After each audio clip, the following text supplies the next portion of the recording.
So Nancy Pelosi is signaling interest in accepting a bipartisan $908 billion bill to deal with the COVID economic fallout. Take a look at what she said in a press conference. Okay, but what shifted, in your opinion, when the Problem Solvers Caucus had a much larger bill a few months ago? You did not like that piece of legislation. What has shifted now when they're on board with this piece that's come out of the Senate? Perhaps you missed what I said earlier. Joe Biden committed to ending and crushing the virus and having a Build a Better America initiative, Build Back Better, a vaccine, answer to our prayers, an answer to our prayers of 95% effectiveness in terms of Pfizer and Moderna, and there may be others coming forward. Now that is a total game changer, a new president and a vaccine. So there's nothing to, these are different.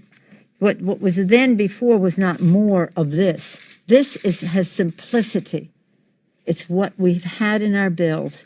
It's for a shorter period of time, but that's okay now because we have a new president, a president who recognizes that we need to depend on science to stop the virus, a president who understands that America's working families need to have money in their pockets in a way that takes them into the future without any of the contraptions of any of the other bills that the administration was associating itself with them before. We feel very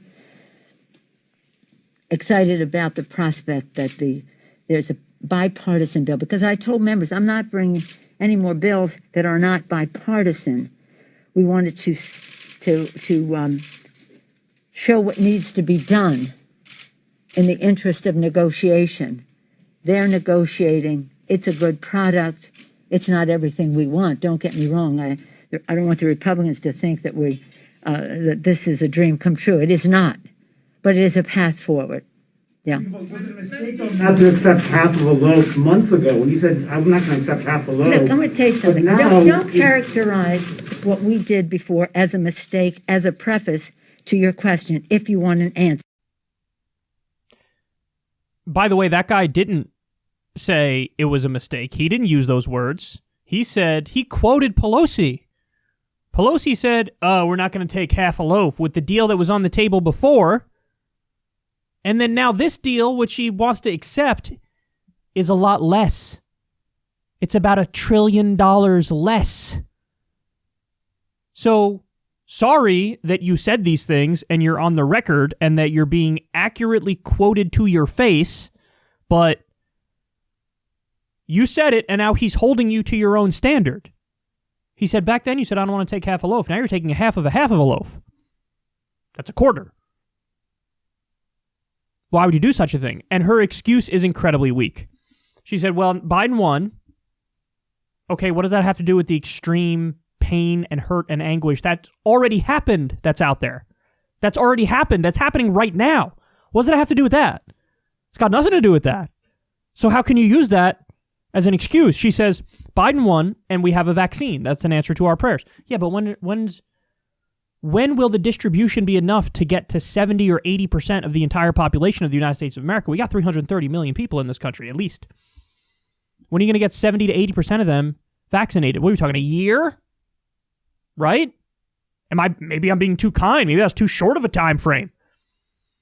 But she brings up those things as if they're relevant to the conversation. They're not relevant to the conversation. There's already incredible pain out there, and she uses that as an excuse to accept an objectively worse deal. So when she flips out and says, if you want to answer your question, don't characterize what we did as a mistake.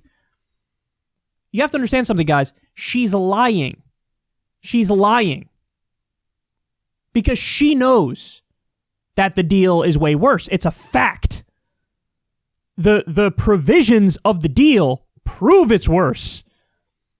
And it's significantly less. It's a fact that it's worse. So she flips out, but she's lying as she flips out. Like, she knows she's lying.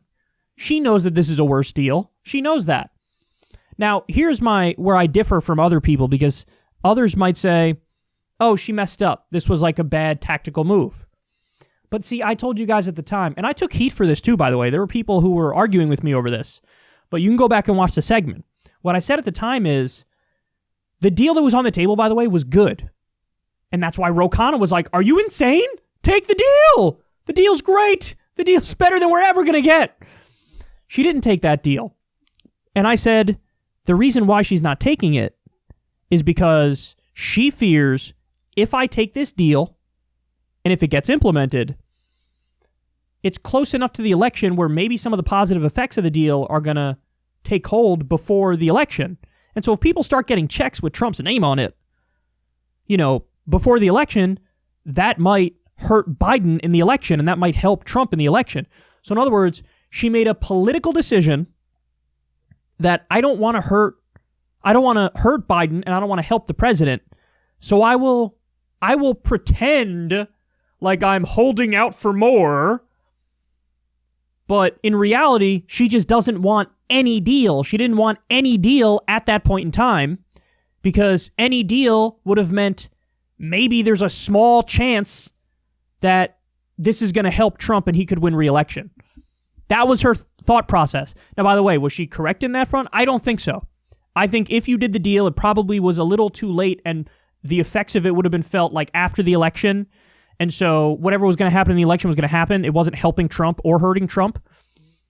But I told you, I think she made a political calculation, and she's like, I will accept the extreme pain that's out there if it means definitely getting Biden elected. And now Biden's elected, and now what's she doing? And honestly, I think this proves that I was correct in my analysis. She's like, yeah, I'll take the worst deal. So now we know for sure she wasn't holding out for a better deal. Of course not. Because now she's taking the worst deal. So I was right. I was right about it. It was a total political calculation on her part. By the way, what she should have done, and this would have helped in the realm of politics further, is the original deal on the table. If I was her, first of all, again, on the merits, that deal was not bad, and that's why Ro Khanna was out there saying, are you insane? Take the deal.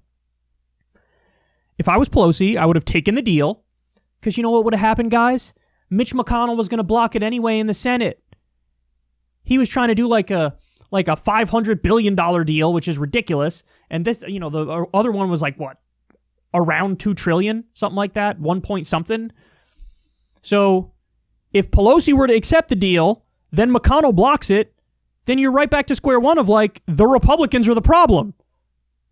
And you can make that point, and you'd be correct, because it would be McConnell who's the problem. Because in that scenario, it would have been Trump for the deal, Mnuchin for the deal, Pelosi for the deal, and then McConnell blocks it.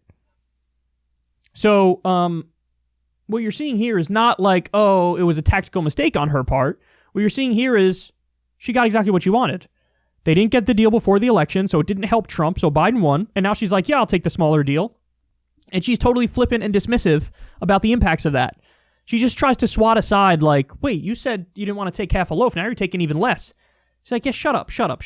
Like, that's basically her response. Response like, don't you dare say I made a mistake. Because really, in her mind, she didn't. She thinks, no, I wanted no deal. And I got no deal. Now I want some deal because Biden's president. Or going to be president. So in this new deal, by the way, there's some more business aid. There's more PPP. There's some state and local money. And there's unemployment benefits at a lower number, $300 this time. $300. And then, to me, the biggest things where I would 1,000,000% vote against this deal is I would have voted for the other one, to be clear. The one that Pelosi and McConnell rejected previously, I definitely would have voted for that deal because it was just flat out a good deal. It was a good deal, and you definitely weren't going to get better than that deal, right? So I would have taken that deal. This one I would vote against, and the two main reasons. There's a giant liability shield for corporations so that they can't get sued over COVID-related stuff. It's the biggest giveaway you could ever imagine to corporate America in that sense, and it screws over regular people. So the liability shield is in there. And then the most important thing is there's no stimulus checks. There's no stimulus checks in this deal. How are you going to do a stimulus deal with no stimulus? But that's the thing, guys. They keep telling you who they are. Here's who they are. They don't care about you. They don't fight for regular, average, working Americans. They don't care about working people. They don't care about people who've been laid off as a result of COVID and the economic downturn. literally the number one thing that this bill should be about, it's not even in the bill. There are no stimulus checks. There are no new stimulus checks. This is disgusting, man. This is a total abdication of their duties and their responsibilities. And she is as bad as it gets. She's horrendous, Pelosi is. You know what I would have done if I was in her shoes? And you have no idea the positive effects of doing such a thing, let me just say.